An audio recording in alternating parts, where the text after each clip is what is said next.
Hello students, welcome to our YouTube channel Apeksha education hub.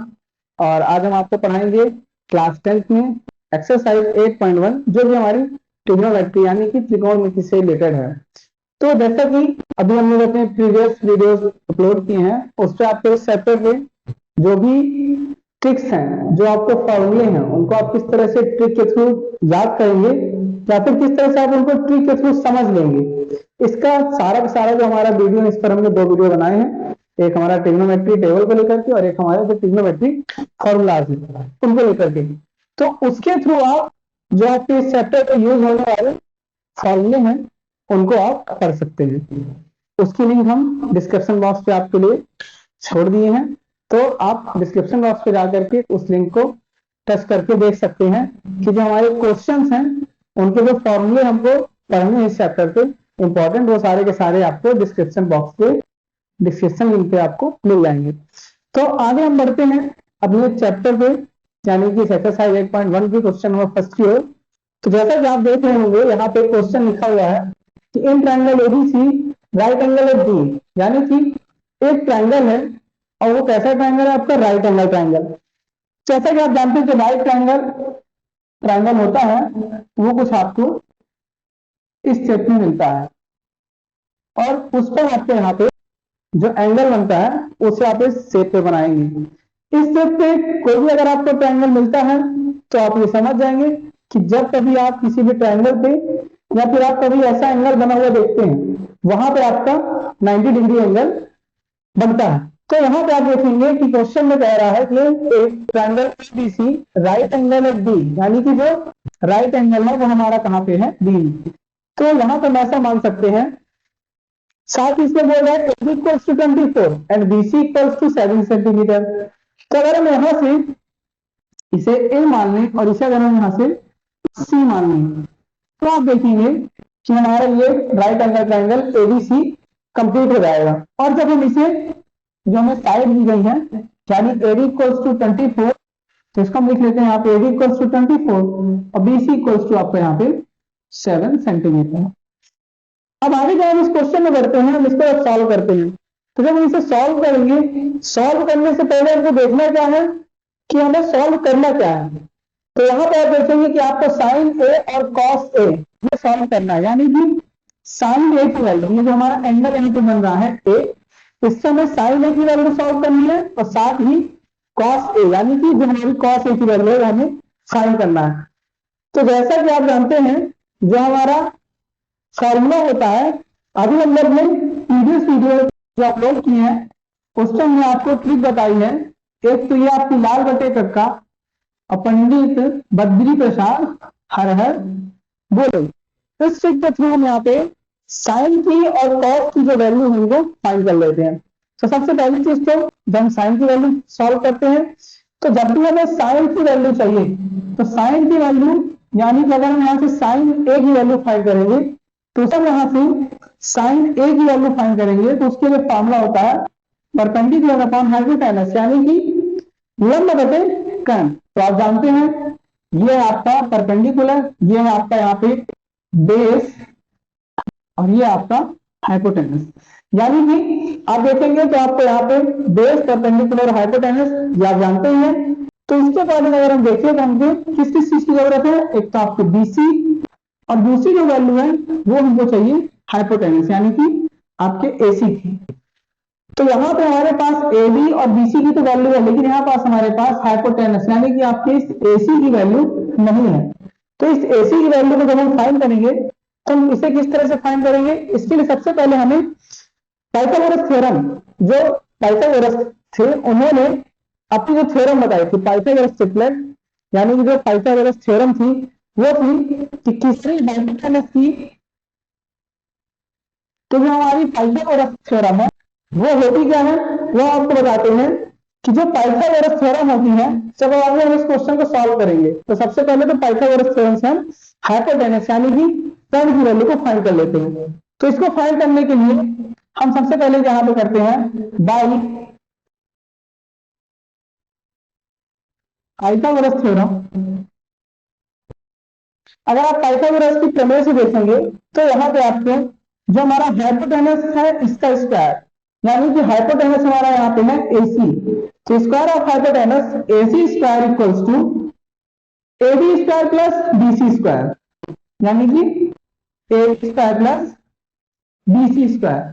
तो जो Pythagoras थे उन्होंने अपनी जो प्रमेय बताई थी तो उसमें उन्होंने बताया था कि अगर कभी भी आपको बेस की या फिर परपेंडिकुलर या फिर हाइपोटेनस इन तीनों में से किसी भी एक की वैल्यू फाइंड करनी है, अगर आपको कर्ण, लंब और आधार में कोई भी वैल्यू फाइंड करनी है, तो उसके लिए जो पाइथागोरस थे उन्होंने अपनी थ्योरम दी थी। उनकी थ्योरम के अकॉर्डिंग ये जो आपका हाइपोटेनस है इसका जो स्क्वायर है, जो जो बाकी के आपकी दो साइड्स बच रहे हैं, ये एडी और बीसी, इनके दोनों के सम के स्क्वायर के इक्वल होता है, ऐसा पाइथागोरस ने बताया था। उसके अकॉर्डिंग जब हम यहाँ पे इनकी वैल्यू पुट करते हैं तो आप देखेंगे कि AC स्क्वायर की वैल्यू हमको पता नहीं है, तो हमें फाइंड करनी है AC की वैल्यू, लेकिन यहां से हम AD की वैल्यू पुट करते हैं और BC की वैल्यू पुट करते हैं। जैसे यहाँ पे हमने ये वैल्यू पुट की तो आप देखेंगे कि 24 का स्क्वायर मीन्स होता है कि आपको 24 को 2 टाइम्स मल्टीप्लाई करना है। तो जब आप 24 को 2 टाइम्स मल्टीप्लाई करते हैं तो आपको एक वैल्यू मिलेगी। वैल्यू कैसे मिलेगी? जब आप 24 को 4 के साथ मल्टीप्लाई करेंगे तो आप चाहे तो इन्हें अलग अलग मल्टीप्लाई कर सकते हैं, बाकी आप देखेंगे कि 24 4 जाता है 96 और 24 हो जाए 48, प्लस अगर आप इसके 9 करते हैं तो आपको यहाँ पे मिल जाएगा 576। तो यहां से जो आपको 576 मिला, ये वैल्यू आ गई हमारी 24 का स्क्वायर प्लस 7 का स्क्वायर, तो आपको पता ही है 7 स्क्वायर में 7 इंटू 7, यानी जो हमें वैल्यू मिली वो कितनी मिल गई 49। तो यहाँ पे 7 का स्क्वायर आपको कर देते हैं 49। तो इस तरह से आप देखेंगे कि हम इसे ऐड करते हैं तो जो हमें फाइनल वैल्यू मिलती है वो आ गई हमारे यहाँ से 625। अब जो 625 है, तो जैसा कि आप जानते हैं जब हम 625 को देखते हैं तो 625 के अकॉर्डिंग यहां पे हम इसे 25 इंटू 25 भी लिख सकते हैं, क्योंकि जब हम 625 का एलसीएम फाइंड करते हैं तो आप देखेंगे 5 से हम इसको डिवाइड करते हैं, 5 1 5, 5 3 10 और 5 5 25। फिर हम इसे 5 से डिवाइड करते हैं तो आपको वैल्यू मिली 25, फिर हम 5 से करते हैं और इस तरह से हमें यहाँ पे 4 टाइम 5 मिल जाता है। जब आपको यहाँ पे 4 टाइम 5 मिलता है और अगर आप इसका एलसीएम यहाँ से फाइंड करेंगे तो जो आपको फाइनल वैल्यू है तो आप देखेंगे कि जब हम इसे इसके हम स्क्वायर रूट फाइंड करते हैं तो यहाँ से हमें जो वैल्यू मिलती है वो मिल जाती है 5 इंटू 5, यानी कि फाइनली हमको यहाँ पे मिलता है 25। या फिर हम इसे इस तरह से भी सॉल्व कर सकते हैं कि 625 का हम एलसीएम लें और इसे हम डायरेक्टली क्या करें 25 से डिवाइड कर दें तो आपको मिल जाएगा। तो यहाँ पे हमने 625 को 25 इंटू 25 लिख दिया। इधर आप देख रहे हैं कि इधर हम लिख रहे हैं AC स्क्वायर और AC स्क्वायर। अब यहां से हम AC की वैल्यू फाइंड करते हैं, तो जब हम यहां से AC की वैल्यू फाइंड करते हैं तो जो यहाँ पे ये 25 इंटू 25 लिखा है, इसे आप यहां से स्क्वायर हटाएंगे और ये यहाँ पे आपके अंडर रूट आ जाता है। जब एक साइड से आपका स्क्वायर हटता है तो दूसरी साइड इसमें अंडर रूट लग जाता है। और जैसा कि आप जानते हैं कि जब भी हम अंडर रूट की वैल्यू फाइंड करते हैं और कोई भी डिजिट अगर हमें 2 टाइम्स दिख जाता है सेम, तो हम उसे सिंगल टाइम यहाँ पे बाहर लिख लेते हैं। तो इस तरह से जो हमें AC की वैल्यू फाइंड करनी थी वो हमको यहाँ से मिल गई 35 सेंटीमीटर। तो यहाँ पे जो हमें इस क्वेश्चन में सबसे इंपॉर्टेंट चीज थी, यहाँ पे हमें जो हाइपोटेनस यानी कि AC की वैल्यू चाहिए थी वो हमने फाइंड कर ली कुछ इस तरह से। सबसे पहले हमने यहाँ पे पाइथागोरस थ्योरम लगाया और पाइथागोरस थ्योरम के थ्रू यहाँ से हमने AC की वैल्यू फाइंड कर ली और इस तरह से हम अब हम इस क्वेश्चन में आगे बढ़ते हैं। तो जब हमारा क्वेश्चन जा रहा है सबसे पहला तो कि साइन है और कॉस है, इसकी हमें यहाँ पे वैल्यू चाहिए।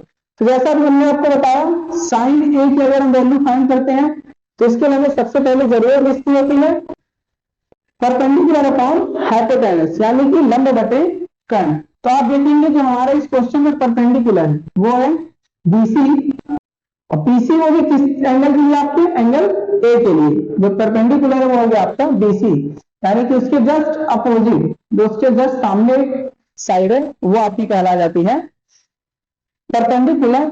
और अगर आप देखेंगे हाइपोटेनस, तो हाइपोटेनस तो आपको पता ही है, ये जो सबसे बड़ी साइड होती है, जब हमने फाइंड की एसी, क्लास हम डीसी की वैल्यू पुट करते हैं और एसी की वैल्यू पुट करते हैं। इस तरह से हम यहाँ से, जो हमारा फर्स्ट क्वेश्चन था इसका कि साइन ए और कॉस ए की वैल्यू फाइंड करनी थी, क्लास हमने साइन ए की वैल्यू फाइंड कर ली। इसी तरह से हम आगे बढ़ते हैं और जो हमारा कॉस ए दिया हुआ है इसकी वैल्यू फाइंड करते हैं। कॉस ए के लिए आपको पता है कि कौन सी साइड होती है, बेस अपॉन हाइपोटेनस, यानी कि जो हमारा बेस है ये होगा आपका ए बी और ए सी जो है आपका हो गया यहाँ पे हाइपोटेनस। तो यहाँ से हम इसकी वैल्यू फाइंड कर लेते हैं 24/25। तो स्टूडेंट्स इस तरह से हमने फर्स्ट क्वेश्चन में साइन ए और कॉस ए की वैल्यू फाइंड कर दी।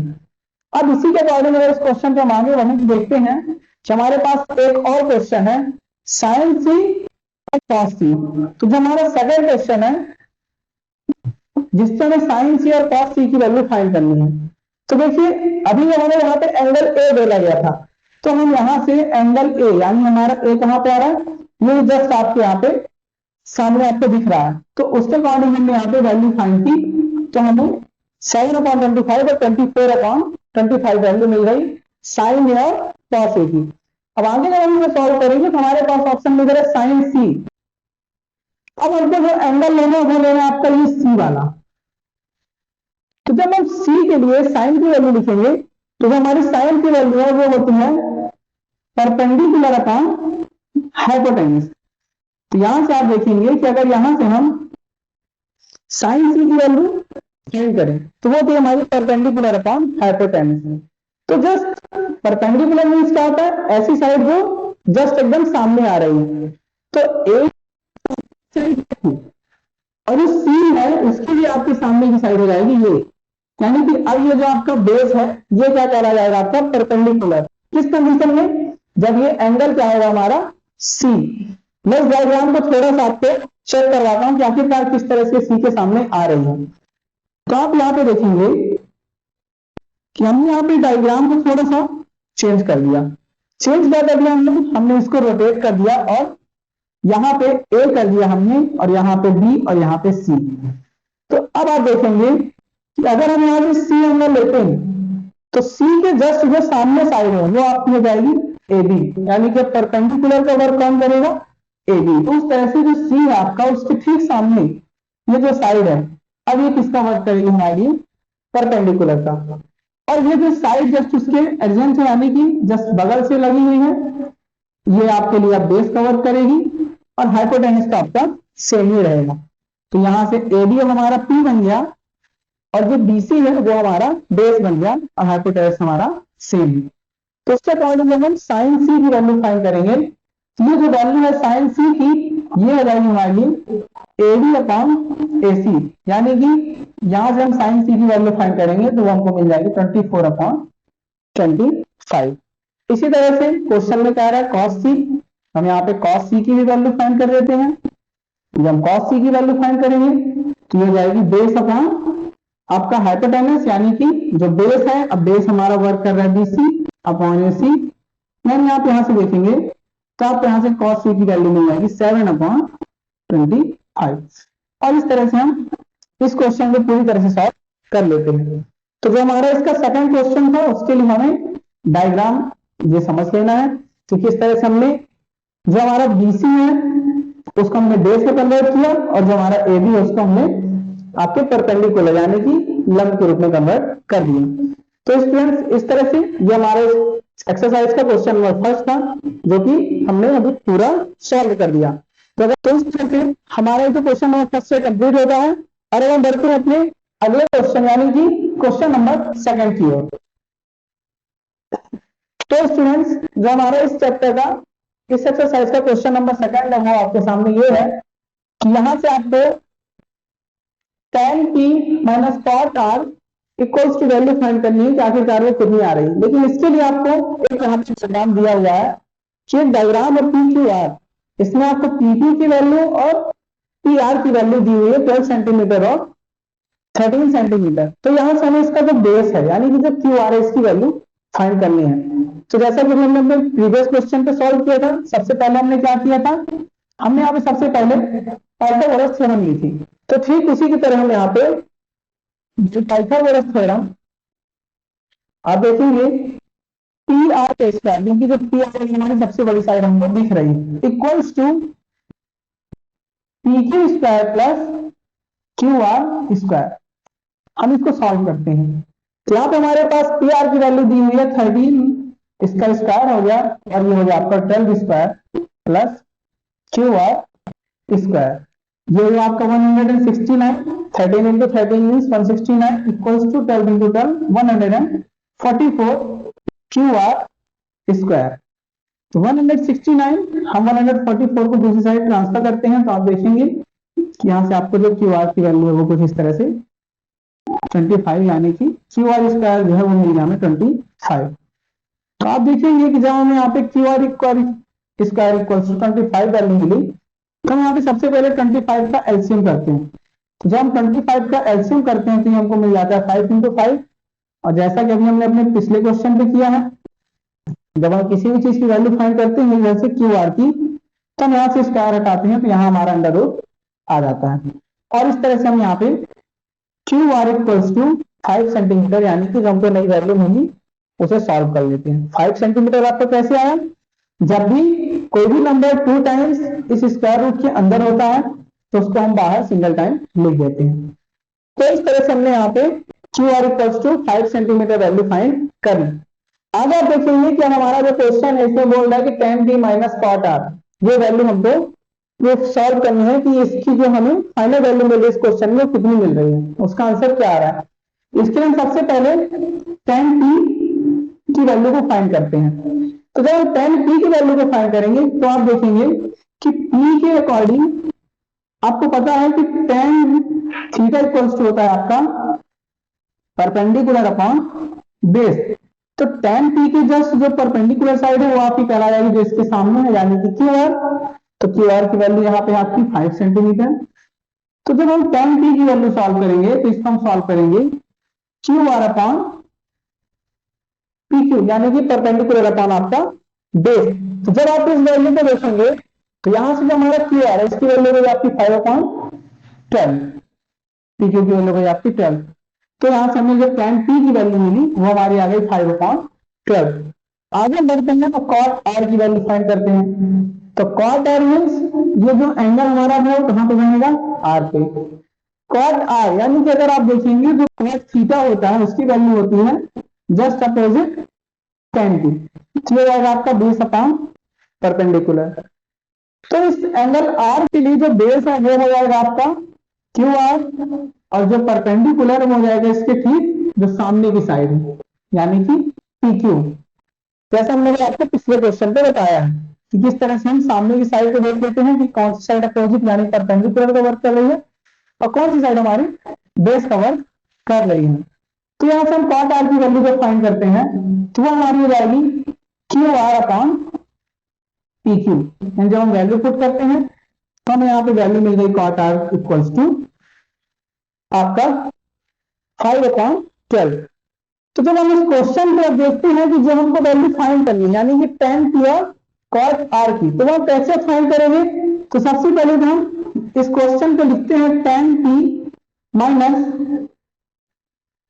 cot r। तो इधर पे हमको करना कुछ भी नहीं है, सिर्फ और सिर्फ हमको यहाँ पे इनकी वैल्यू पुट कर देनी है। तो जो आपका tan p है उसकी वैल्यू हो गई हमारी 5 अपॉन 12 माइनस जो cot r है उसकी वैल्यू भी हो गई आपकी 5 अपॉन 12, यानी हमें जो फाइनली आंसर मिल गया वो क्या मिल गया, 0। तो इस तरह से स्टूडेंट्स हम किसी भी क्वेश्चन में ट्रिग्नोमेट्रिकल वैल्यूज को फाइंड करके इनकी वैल्यू को जो हमारा आंसर है उसको हम सॉल्व कर सकते हैं। तो स्टूडेंट्स अगर आपको हमारे द्वारा पढ़ाया गया ये वीडियो अच्छा लगा तो प्लीज हमारे इस वीडियो को लाइक शेयर और सब्सक्राइब जरूर करें। और एक बार मैं आपको इस क्वेश्चन को फिर से रिवाइज करा देता हूं। तो आप देखेंगे कि हमें यहाँ पे tan b minus cot r की वैल्यू फाइंड करनी थी। उसके लिए हमें एक डायग्राम दिया हुआ था, ये इसके अकॉर्डिंग यहाँ पे पी क्यू की वैल्यू और पी आर की वैल्यू हमारे पास थी। हमने यहाँ से जब इसको सॉल्व किया तो सबसे पहले हमने यहाँ पे पाइथागोरस थ्योरम यूज की, जिसके थ्रू हमने यहाँ पे क्यू आर की वैल्यू को फाइंड कर लिया। जैसे हमने यहाँ पे क्यू आर की वैल्यू फाइंड की उसके बाद हम आते हैं अपने इस क्वेश्चन पे, तो हम tan p और cot r इनकी भी वैल्यूज को फाइंड कर लेते हैं। तो यहाँ से हमें tan p की वैल्यू मिल जाती है 5/12 और cot r की वैल्यू मिल जाती है 5/12। tan p मतलब ऐसा एंगल जो कि p के अकॉर्डिंग जस्ट सामने आ रहा है, यानी कि परपेंडिकुलर जो हमारी लाइन होगी हो जाएगी आपकी यहाँ से क्यू आर, और जो बेस होगी वो हो जाएगी पी क्यू, क्योंकि tan थीटा फाइंड करने के लिए वैल्यू होती है परपेंडिकुलर अपॉन बेस। जब हम cot की वैल्यू फाइंड करते हैं तो इसी का जस्ट अपोजिट कर देते हैं, यानी कि बेस अपॉन परपेंडिकुलर। लेकिन यहाँ पे जो r है, जो हमारा एंगल बन रहा है वो कहाँ पे बन रहा है, r पे। उसके अकॉर्डिंग जो बेस है वो हो जाएगा क्यू आर, और जो परपेंडिकुलर वो आपको हो जाएगा पी क्यू। तो इस तरह से हम tan और cot r की वैल्यू फाइंड करते हैं, हमें दोनों वैल्यूज मिल जाती है 5/12 और ये भी आपको आपका मिल जाता है 5/12। इस तरह से हम जब tan p और cot r की वैल्यू फाइंड करते हैं, उसे हम इस क्वेश्चन पे वैल्यूज को पुट करते हैं, तो हमको फाइनल आंसर मिल जाता है 0। तो इस तरह से हम इस क्वेश्चन को सॉल्व कर लेते हैं और हमें इसका फाइनल आंसर मिल जाता है। तो फ्रेंड्स, अगर आपको हमारा ये वीडियो अच्छा लगा तो प्लीज हमारे चैनल को लाइक शेयर और सब्सक्राइब जरूर करें, और अगर आप हमारे चैनल पर नए हैं तो इसे अभी तुरंत ही सब्सक्राइब करें। Thank you.